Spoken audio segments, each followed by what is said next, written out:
Bihar STT वो खबर जिसका वर्षों से सबको इंतजार था, आखिर वो पल आ ही गया। मामला क्या था आप सभी को अच्छे तरीके से पता भी है कि इतने दिनों से यानी लगभग 3 वर्षों से 94,000 बहाली का जो मामला बिल्कुल रुका हुआ था, ब्लाइंड फेडरेशन केस, जिसमें उन दिव्यांगजनों का मांग था 4% आरक्षण।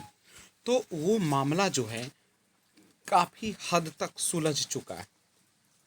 तो आइए हम लोग देखते हैं। सबसे पहले ये क्या है, देखिएगा, आज ब्लाइंड केस की मेंशनिंग सेकेंड हाफ में हो गई। आज खुद माननीय ईजी साहब ओरल मेंशनिंग किए हैं और माननीय पटना हाई कोर्ट ने कोर्ट मास्टर से इस मामले की फाइल मांगी है। बहुत जल्द ब्लाइंड केस की सुनवाई का डेट निर्धारित होगा और बहुत बहुत बधाई आप सभी को। जी बिल्कुल, क्योंकि एजी साहब जब ओरल मेंशनिंग कर दिए हैं तो अब यह मामला जो है बिल्कुल रफा दफा सा हो गया। आप सभी को पता है केस में याचिकाकर्ता की मांग सरकार ने मांग ली है। जब ये जो याचिका करता है उसकी मांग सरकार ने मांग ली है तो अब तो इस केस में कुछ रहा ही नहीं। नहीं, अब रोक लगाने का इस पर कोई औचित्य ही नहीं, और जैसे ही रोक नहीं लगाने का कोई औचित्य है तो अब फाइल केवल पेश किया जाएगा और शीघ्र सुनवाई होकर इसका फैसला कर दिया जाएगा। यानी अब आइए, सुमित झा जो एक न्यूज़ एंकर है उन्होंने क्या क्या कहा।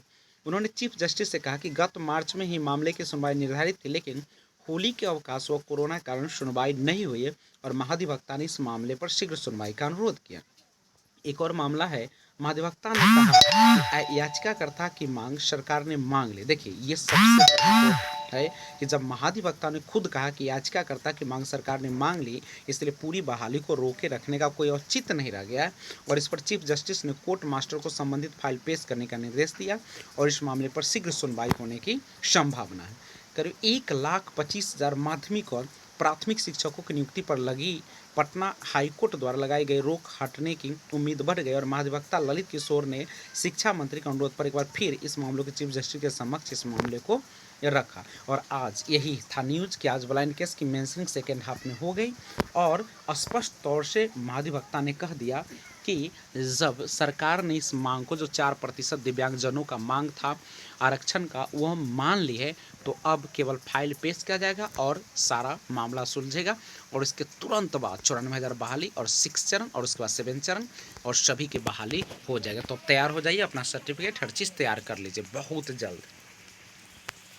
वीडियो अच्छा लगा है तो ज़रूर सब्सक्राइब कर लीजिएगा। Thanks for watching.